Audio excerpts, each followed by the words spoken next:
Welcome to the OC. I'm Phil, and this is my co-host Corey, and tonight we are interviewing Danielle-Diva. Hi, Danielle. Hello. How are you? Good, very good. How are you doing? We are doing very well, and you glad you could join us. We are glad. You have a big presence on our Instagram, and thank you. Well, you do. You have a lot of followers as well, and you post some interesting stuff, and we thank you. Yeah, so and you're also a fellow Canadian, which thank you. We like that too. We're Canadian. You're more West Coast than East Coast, but that's fine. We're not going to hold that against you. You're more of the fancy great. Canadians. Thank you. We are not playing hockey yet, so it's okay. Yeah, that's it. Yeah, that's true. it. That's right. Yeah, go Senators.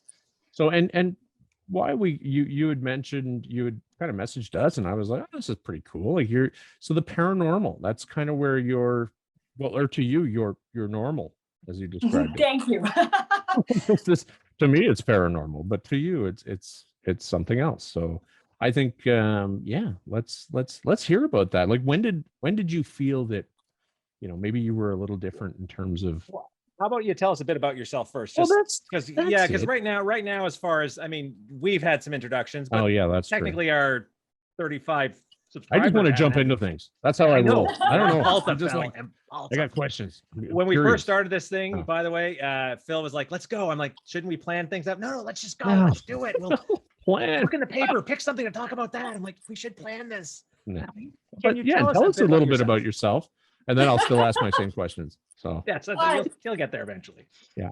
I want to say both of you are amazing. I love your energy, and I love the energy of my fellow Canadians. Of course, it doesn't matter East Coast, West, Northwest Territories, it doesn't matter. We are all brothers and sisters. So first of all, I want to say thank you for having me. This is a pleasure. It's really, really pleasure for me and for my New Age studio and for the rest of my staff, of course. Well, you were asking about my history. I'm actually Canadian, just like you guys are. I finished Grand McEwen College. If you actually go back in that, now it's a Grand McEwen University. I finished the nursing. My major is in psychology. So I was just a normal, regular Canadian girl like everybody else, going to the normal schools. But basically on the side, behind the curtains, I was born as a child medium and a psychic because I was capable of seeing the things in the future. And some of those things are pleasant, some of them were not. And I was really blessed that I always had my beautiful mother, Zaza, who actually supported me through all of these experiences because that runs in the family. So I was capable of seeing the things that would happen in the future, like birth of a children, what kind of sex would have. So basically male or female, if something bad would happen to somebody, or I would even meet the creatures that I didn't know at that time what they were.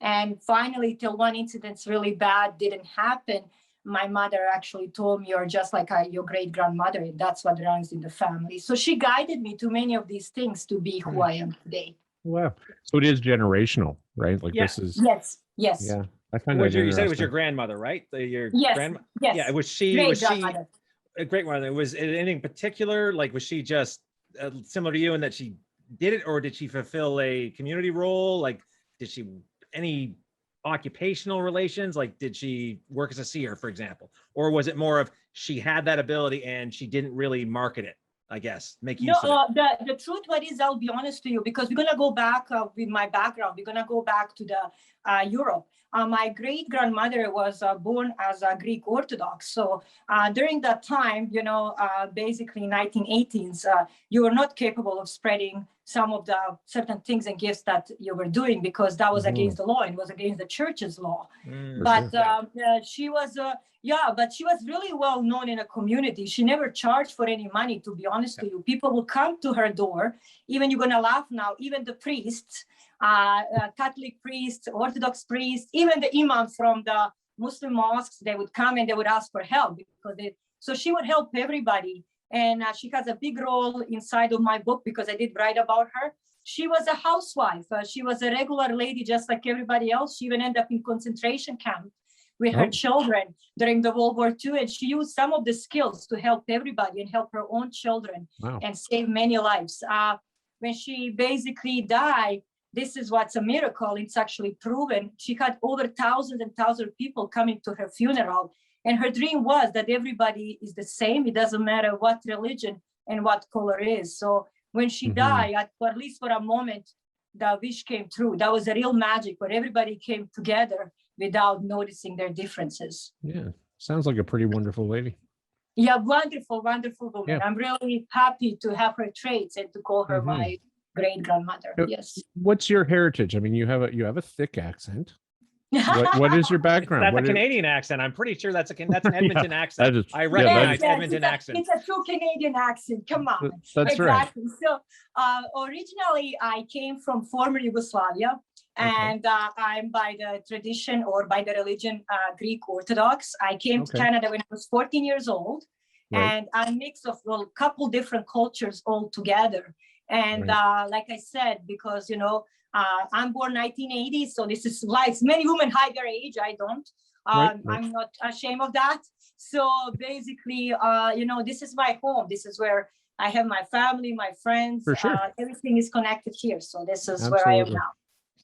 Very good. Well, no, that I just was curious, and you said about No your problem. grandmother. I don't have a problem with it. Yes. Yeah, we do what we're both history kind of guys. We like the World War II, and we Yeah.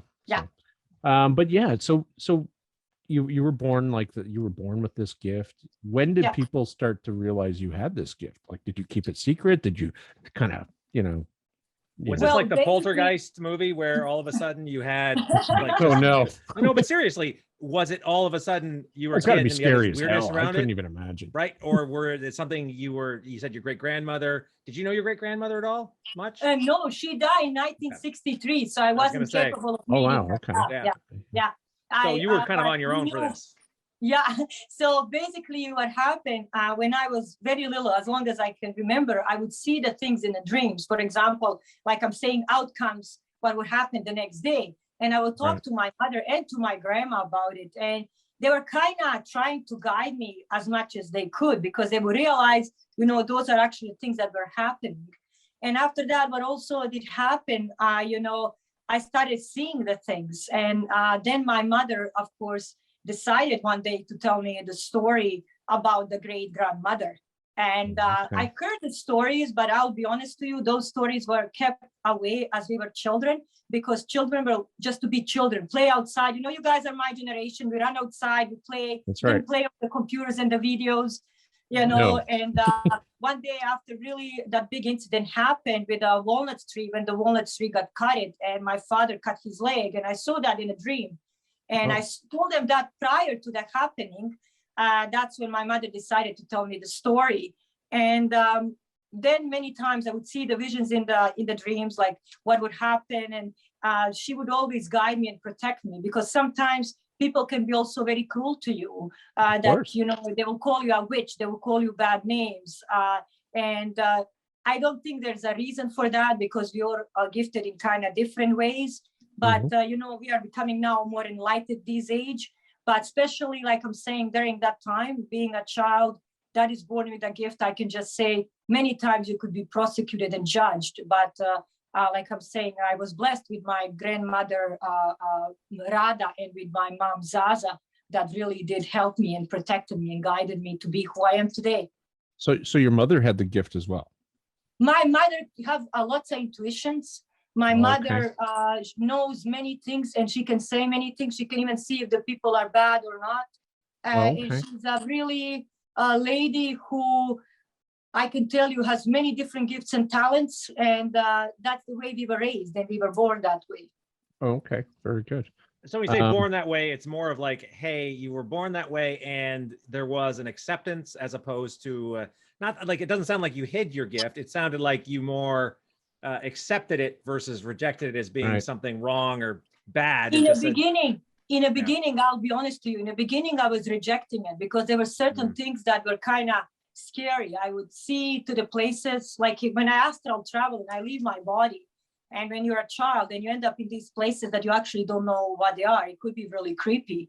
Or you actually end up seeing that, your grandpa would die. I saw my own mother death, and I saw grandpa will die. And actually that's what did happen. So there's a times when actually I wasn't happy about my gift, and I started also calling it a curse. But as I was maturing and becoming older, and I realized that this gift can also help me help others, I realized that it's just the way I am, and I accepted it. Mm-hmm. Yeah, I mean, I have a difficult time because I mean, we're not, you know, we can't live your life, right? So we have to like, but I would see it more as almost a hindrance, you know, knowing too much.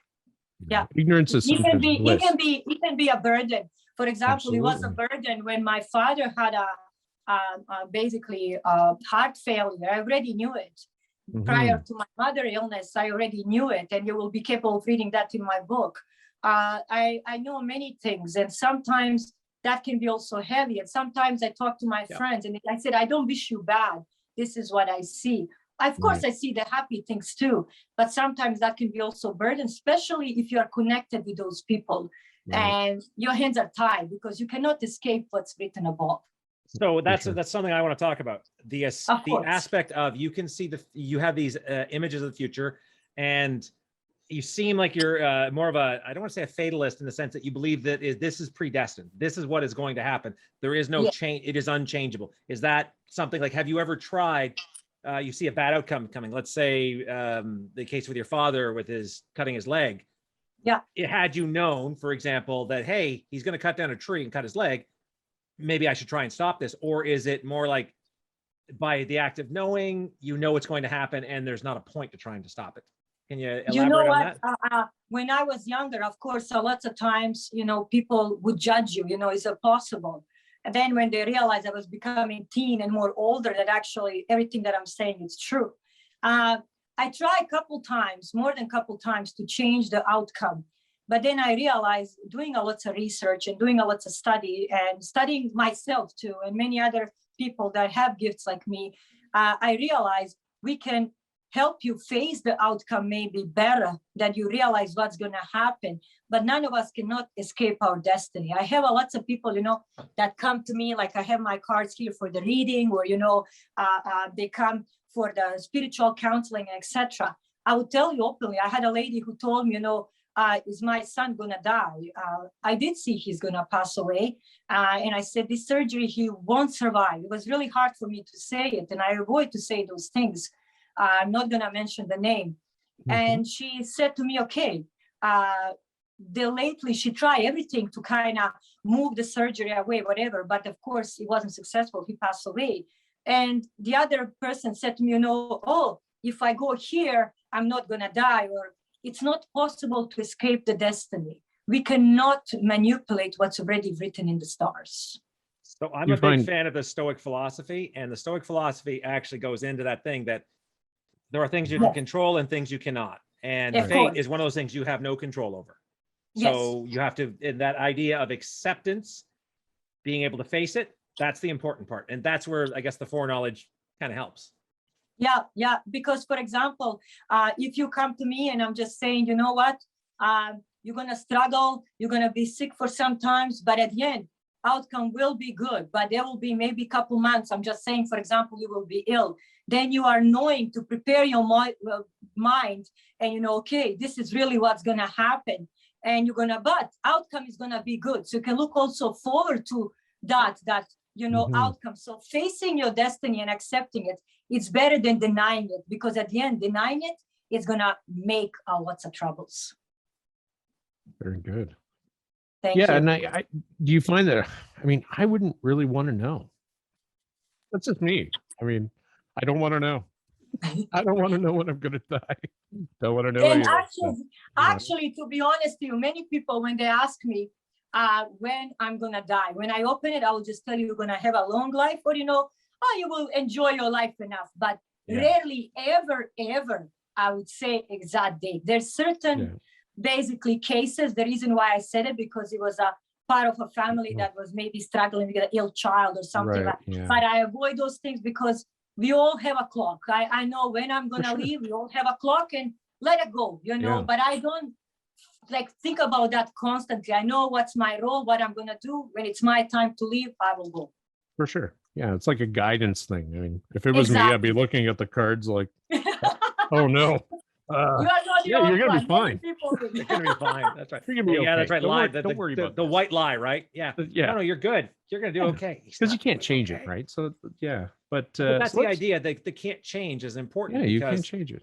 you have to accept some things. And I'm a planner. So that's where Phil and I work nicely together with the whole podcast thing is I'm a planner when it comes to some stuff. I like to plan things. So Yeah. if you could tell me, hey, by the way, Thursday next week, You're done. not a good, yeah, you're done. I'd be like, okay, I guess I better Oh, watch that. I better finish that Netflix series now then, I guess. yeah. Yeah, you better. You better quickly. It's good to plan things. I'm a good organizer and I'm a planner and I'm a neat freak. So when you come to my house, even here at the studio or the other studio, everything is very organized. So I'm just like that. Yes. Yeah. So let's talk about your book. Let's go into that because I mean it's Shadow People, right? Is what was the name of the Shadow People? Is the name of your book? The one that I'm writing right now is called The Shadow People. The one that is coming out, it's Oh, called okay. The Magic of the Spirit Lake.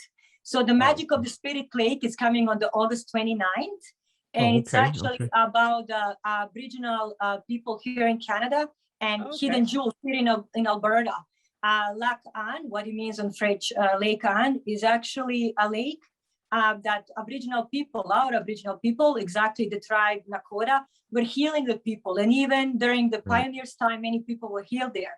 When my mother was really ill and I was trying to find a solution for her, I heard from one of my friends, why don't you take her to the Spirit Lake? I took her there. We started doing many of the Aboriginal healings and practice. And believe me or not, my mother is now cancer-free. And this is the 4th year. I'm really happy. Oh, very good. And everything, that's of great. course, everything in the book. Everything in the book that you see there, from the name up to oncologist, and everything is actually the truth. And through that book, I want to say people never to give up, always to look around, to try many different options. And most importantly, there's always a hope. Mhm. And this is your body. You are in charge of your body. When you accept certain positive energies, when you start moving all these negative energies, I could say even insider, the cancer is like insider because it's side of your body that is destroying all of your cells and everything. Try to fight it with everything that you can. So alternative healing and Aboriginal people here in Canada and beautiful people, tribe of Nakota, taught me so many things. And it was my duty to say thank you to them for saving the most important woman in my life. And Very that's good. my. And what was some of the treatments? Because I mean, my wife is Ojibwe. My wife is First Nations. I'm 2% indigenous. Yes. Oh, beautiful, beautiful, 2%. beautiful. I think we're all St. Lawrence small- Seaway culture sort of thing. Yeah, so I've been introduced to a lot of the culture. I mean, and I love the culture. I think it's pretty amazing. And Of course. and there's a lot of things we don't understand, right? Yeah, And- we did and- the sweat lodges. We did the bathing in a lake. We did smudging. There's special Smudging, yeah. crystals. Yeah, and also when you come to the lake itself, nobody knows basically why that water is full of the healings. When you actually go, I would recommend to all of your listeners, if they go on basically Lac Anne, Alberta, Canada, or Spirit Lake, Alberta, Canada, they would find out immediately. You will see, my friend, thousands and thousands of crunches on the wall. People started walking. People miraculously healed from many things. So this is the church is there also. So that's why they rename it. When the pioneers came and the colonizing came, they name it Saint Anne. But actually, original name is Wakami, what it means the lake of the many names, or the Spirit Lake. So basically, and then you would bath in that water. And one of the things that I learned from the beautiful people of Nakota, you take one of the stones from the water and you kind of roll it in your mouth, how it will absorb all of this negative energy from you, and you spit it on the shore. When you spit it on the shore, the Spirit Lake would pick up the stone and take everything away. I personally can tell you what you feel inside of that water. I cannot describe. I can describe there's so much power and so many rituals that are done there by the ancestors of our beautiful Aboriginal people that are bringing universe this beautiful magic. And that's why I call it the magic of healing, protection of the souls, and just making people alive again.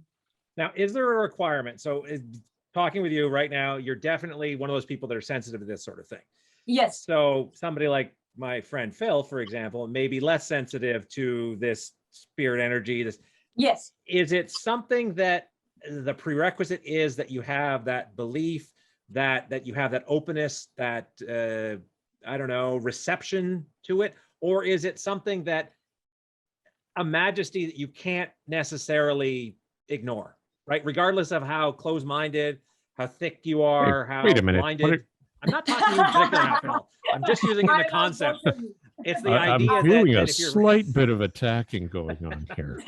it's the idea that you have people who are very closed, Of right? course. as of opposed to course. open and receptive, because they're both Mhm. both have their strengths, both Of have their course. weaknesses. Of Mm. course, the truth what is, I can tell you, if we are coming to the certain places, like we are talking about the Spirit Lake, for example, that's the place where I did see people that are skeptics, that they were kind of questioning, or they were just close to it, like you're saying. When you Mhm. come to that place, that's when it does hit you, because electromagnetic field is totally different on that lake. This is now proven. And meteorite, now this is again proven because meteorite is in Alberta in a museum, fell inside of that lake and they took it out. So they're saying that there is also different kind of water properties inside of the lake. Okay. So all of this, and then of course, many of the rituals of the chiefs and medicine men that have been there for thousands of the years. The history, all the energy they've pumped into it would Exactly. Hmm. It's actually opening every mind, every soul, because I did read and I did a lots of research on it, and I talked to many people. This is a place where when you step, you feel it's different. It doesn't matter if you are close to, these kind of things, if you are skeptic, if you're questioning it, if you're open, it will hit you. Okay. Oh, wow. Yeah. And what, so it's Spirit Lake, is that the actual name of the Yes, lake? yes, Oh, okay. yes. Yeah, I've never heard, I mean, it's and it's the Lakota people, right? The Nakota? Yeah, I Oh, will okay.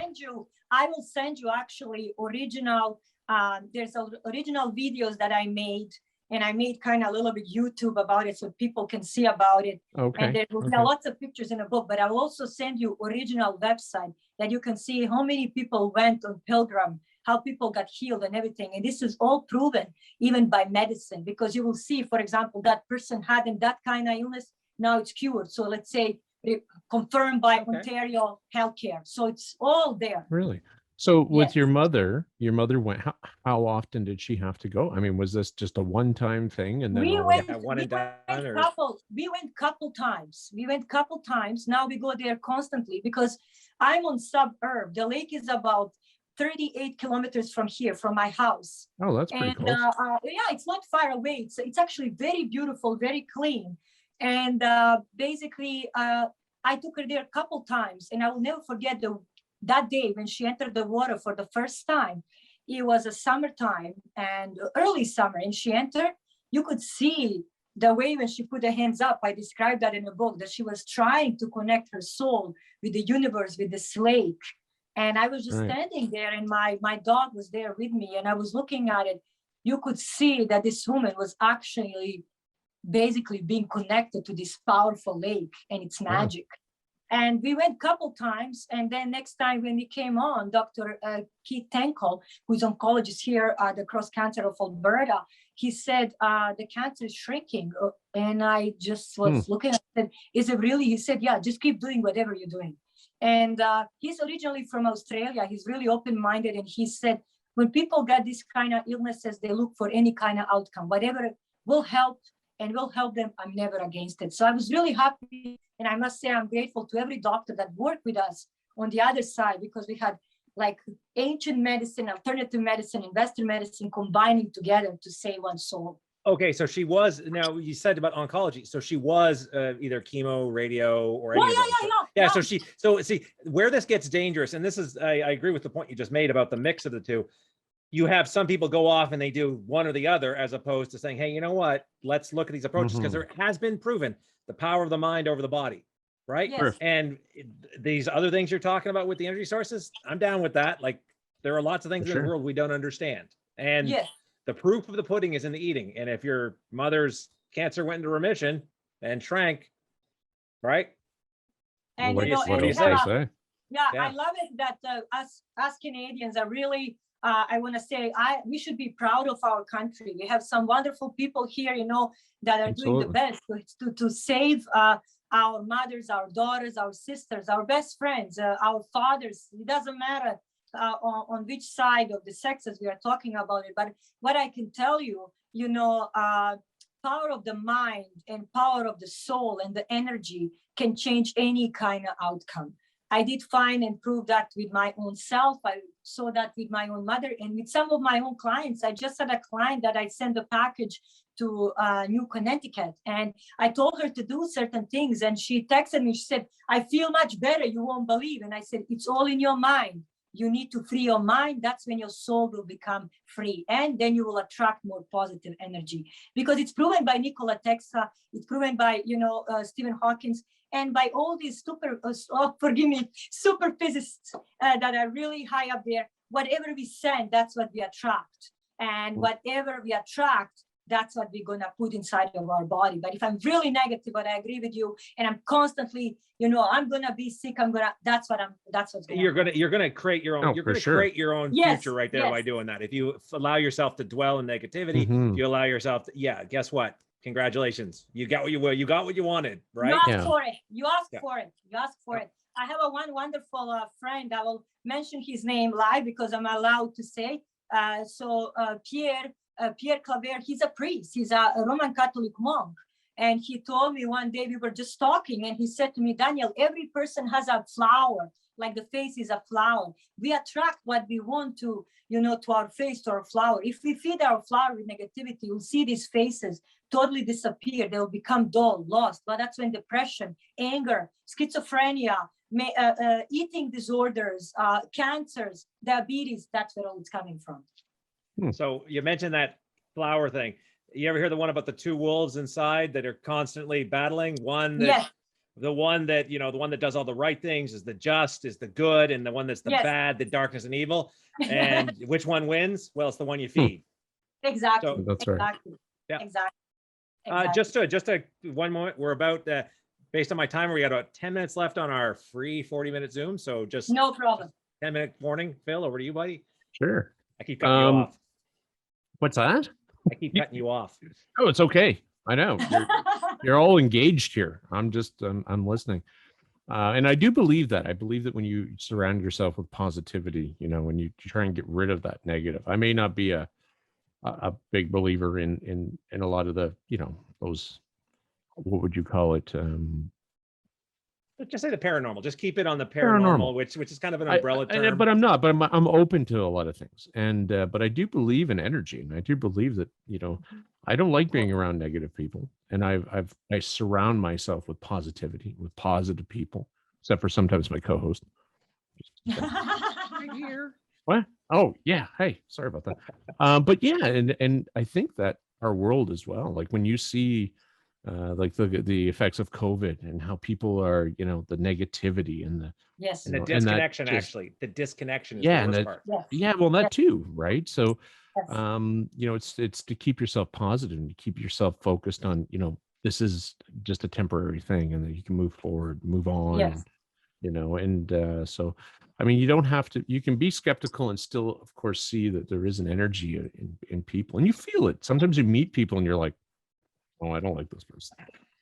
But what would you call that? What you get a sense of like, "Oh, I don't like this person." Energy cannot be created nor destroyed, but it goes distances and travels over the time. So that's why energy is a key factor and part of life. Okay. So in your like what do you do in your like in your day to day? Like you have these, shot like your sessions, what do you do? What do you do to help people?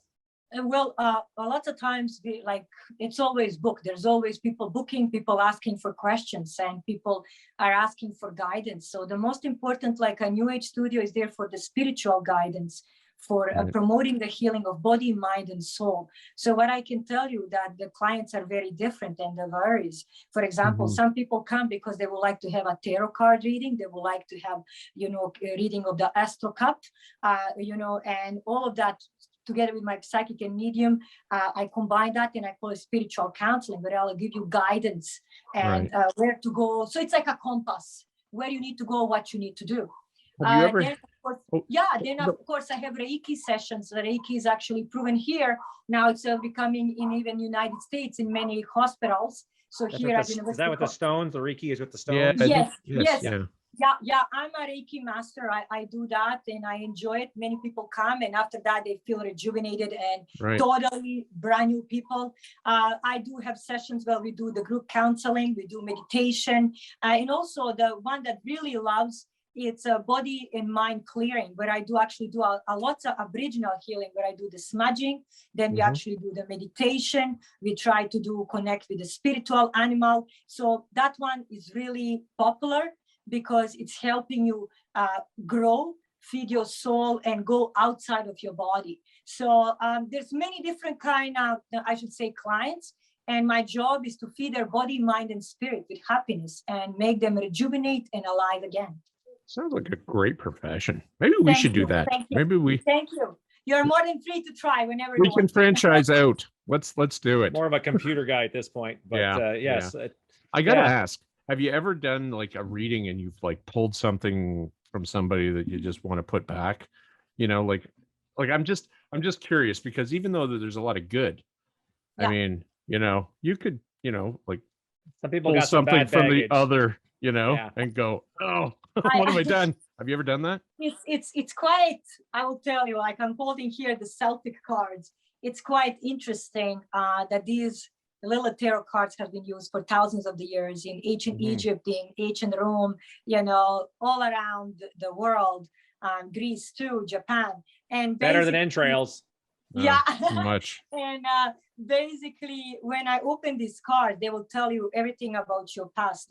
Sometimes I see the things that people did, and I kind of would tell them in a nice way what was happening and why this is happening now. Maybe you're carrying it. But I try also to understand them. The reason why they cross, to my door is because they want to speak to me and they want to find a probably new life, a new direction.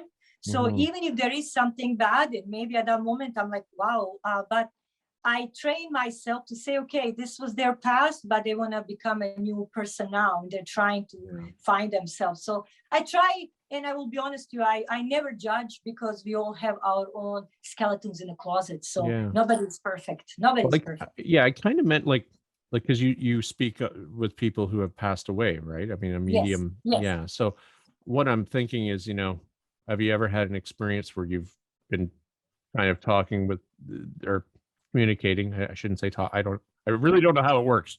But you're like texting, Phil. Right. We're texting with the other side. You don't know how texting works either.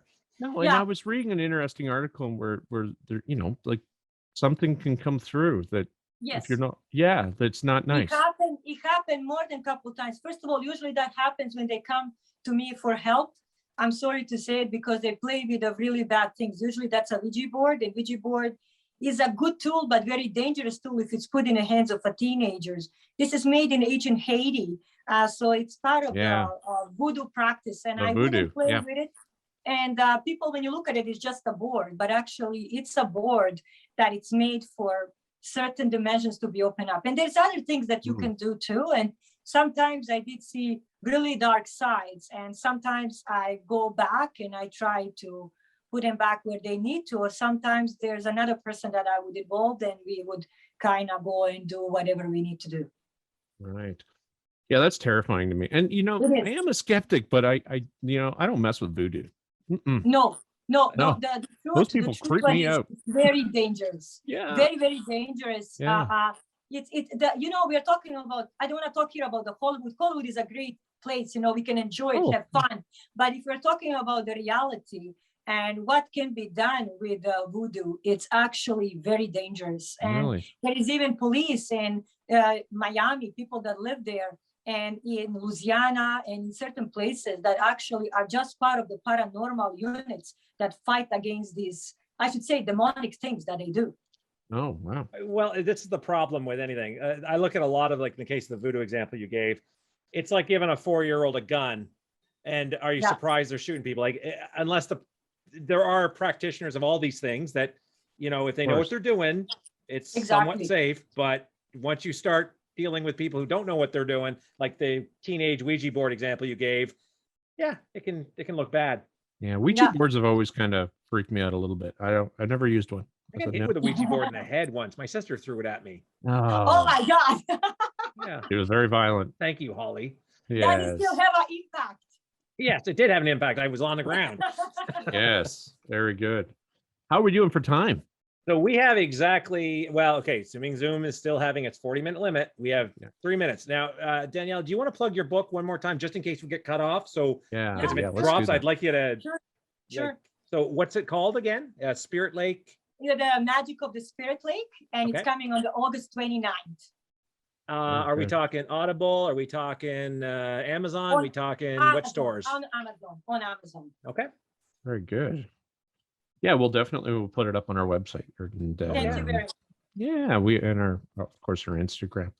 Well, unless you have something else to add, that was a very We can interesting. still keep going, but I think we're going to get cut off. Like, yeah, I think we we'll- are. But we got cut off last time with Bigfoot Gary. oh yeah, Bigfoot Gary, we can't forget him. I know you wanted to talk about UFOs. That was something you Yeah. made a prediction about. Well, the truth is, I did see extraterrestrials coming more and more in connection with Mother Earth. Oh, And okay. I mentioned that just before, that the big videos are now coming on, and They are. showing it.